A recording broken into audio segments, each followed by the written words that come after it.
Welcome back to the Black and Gold Report. We're now joined by head cross country coach Gary Aycock. Coach, welcome to the show. Thanks for having me. Your teams have already competed in 3 of 6 regular season events this season. So now that we're at the halfway point of the schedule, will you give us a progress report on how the team's done? Well, I'm pleased with how both the men and women have run so far this season. We opened up at UNCW and did fairly well, and then at Wingate.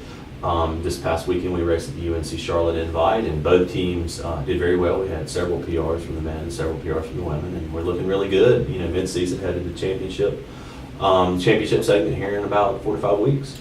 Well, as you mentioned, you opened up the season at the UNCW Invitational. Both squads competed in the 5K. Traditionally, you've started your season at the Gamecock Invitational. So what was your thinking on the change, and what do you think it gave to both of your teams for a starting point for the rest of the season? Well, I typically like to have the teams both race 5,000 meters at the beginning of the season, and the Gamecock Invitational being 5K as well. I thought bring the teams, we're so young, we're so new, let's do something different this season. It's always a good time to run at the beach, and that UNCW race is well run and well managed, and also a good opportunity for a lot of the high school teams who race that next morning to come out, you know, when they're previewing the course on Friday night to get to see our teams run. Really good exposure for us. Well, next, both teams had a very good showing at the next race. The Wingate hosted Bulldog Stampede. The men would go on to post another championship, while the women finished a handful of points behind the Bulldogs. You stated in one of your post-game interviews that the race was a true cross-country course. What did you mean by that? Well, the Wingate course, and fortunately enough for Wingate University, they have enough land on their campus to host a really nice cross-country event. It rolls through an old golf course there on the south side of their campus. It's rolling terrain, grass footing, dirt trails, you know, a little bit of rolling elevation. And again, it's a true cross-country course as opposed to the UNCW race, which is basically laps around their athletic complex. It gives the kids a chance to run in the woods, and you know, again, it's true cross-country. Well, now let's talk about this last weekend. You had a pretty big race with your trip up north to the Charlotte Invitational.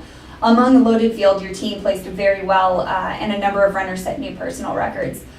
Are PRs what you designate your goal every race, or was it more of a higher level of competition that allowed your times to come out with such significant improvements? A little bit of both. And, you know, I don't necessarily push at this time of the year PR type performances. I just want to see and give our athletes an opportunity to race. And the Charlotte race is just that. First and foremost, you know, why it's on the schedule is hosted at McAlpine Park in Charlotte, where the NCAA D2 Southeast Region will be held in November.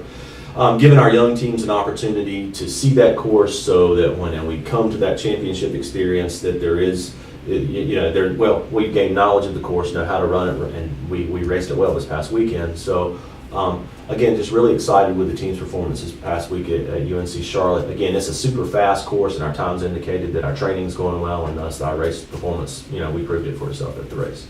Well, let's talk about some individual performances now. In just 3 races this season, Kendall Boykin has already broken a pair of school records, beating out former teammate Livia Mahaffey's 5K and 6K marks. Now that she's in the midst of her sophomore season in Pembroke, are you seeing a different level of focus and determination from her? Well, Kendall is absolutely burning up the race courses right now. It's a testament of what we do with our training, and she's 100% committed. You know, big difference in her racing last fall and spring to her racing now as a sophomore in the fall season. Again, she is starting to see how good Kendall Boykin can be. And, you know, at every practice, at every race, that she just has this excitement about her that just, you know, she's willing to push it to the limits to see how good and how far she can go and how fast, you know, her times will get towards the end of the season. Who knows? All right, well, Abby Colton, as you said, has proven herself as a threat on the cross-country course this year, as well as having already registered a trio of top 5 finishes. That sort of sparks a couple of questions for you. First, can you talk about the runner you expected in Abby and what you're expecting of her moving forward? And then second, how has she made the rest of your team better? Well, Abby is an absolute joy to coach. I mean, I knew that she was going to be fast as a freshman coming in. Off her senior campaign in high school, she was the indoor and outdoor 2-mile state champion in Maryland. So I knew, just based on her resume, she was going to be fast within our conference in the region. She's right there stride for stride with Kendall every race, every practice. They work well together, and she's a very good student. So, you know, someone I look for leadership as far as the future goes. And again, her and Kendall are a huge 1-2 punch for us on the women's racing. All right, well, we're going to take our next commercial break, and when we come back, we're going to continue talking to Coach Aycock. So stay tuned.